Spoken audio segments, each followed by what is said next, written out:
Dan menurut saya yang paling ideal bisa diterima oleh semua parpol itu adalah Pak Jokowi.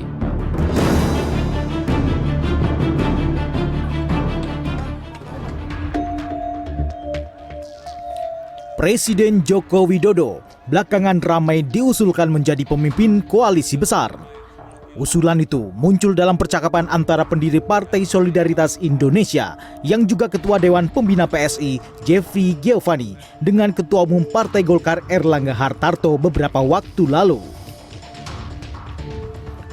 Dalam wawancara podcast Sulvan Lindan Unpacking Indonesia yang ditayangkan 1 Maret lalu, Jeffrey mengungkapkan ide untuk membentuk koalisi permanen ke Erlangga. Jeffrey menyampaikan koalisi permanen itu harus digagas oleh partai besar seperti Golkar, bukan partai menengah. Koalisi akan dipimpin oleh Presiden Joko Widodo sebagai ketua koalisi. Dalam pertemuan tadi saya sampaikan kepada beliau, Pak Erlangga kenapa nggak menjadi inisiatif atau inisiator atas ide dan gagasan yang begini bagus, saya bilang. Kenapa saya bilang? Gagasan ini nggak bisa diinisiatifi oleh partai-partai menengah bawah. Ini harus diinisiatifi oleh partai besar. Gitu.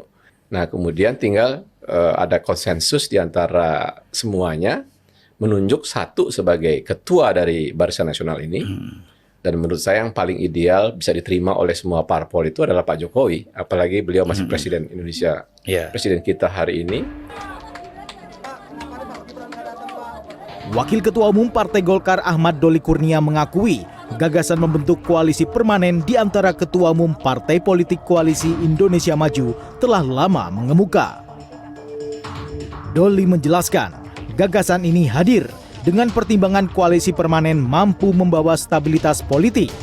Jika hubungan antar partai di Koalisi Indonesia Maju terus terawat hingga ke parlemen atau ke tahapan pilkada, maka stabilitas politik akan tercipta sehingga pemerintah mendatang bisa fokus menjalankan program-programnya.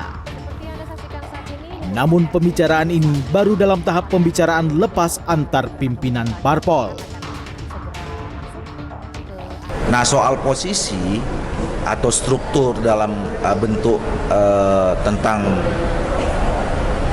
koalisi yang mengarah permanen ini kita belum pernah bicarakan apa-apa sebetulnya. Ya ini baru cerita lepas saja. Jadi apalagi kalau bicara tentang apakah perlu ada ketua, wakil ketua atau anggota segala macam itu belum pernah sama sekali bicarakan. Nah, oleh karena itu saya kemarin menyampaikan, menghimbau lah ya. Kita kan semua lagi fokus menunggu sampai tanggal 20 Maret nih. Jadi eloknya gitu ya, sebaiknya membicarakan tentang bangunan koalisi ini permanen atau tidak secara resmi itu nanti setelah pengumuman resmi. Analis politik Ikrar Nusa Bakti menyebut Erlangga Hartarto sebagai Ketua Umum Partai Golkar yang paling pantas memimpin koalisi besar bila memang menjadi inisiator koalisi. Menurut Ikrar, menjadikan Jokowi sebagai ketua koalisi itu berarti memberikan ruang ke Jokowi untuk memiliki posisi di pemerintahan ke depan.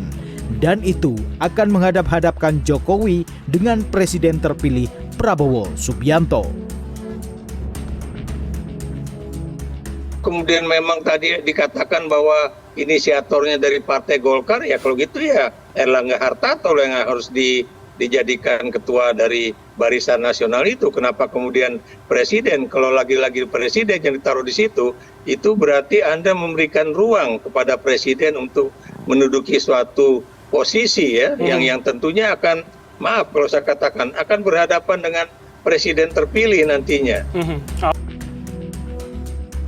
Ketua Umum Projo Budi Ari Setiadi menyebut pembahasan Jokowi menjadi pemimpin koalisi besar itu terlalu cepat, mengingat masih ada waktu 7 bulan bagi Presiden Joko Widodo untuk menyelesaikan masa jabatannya.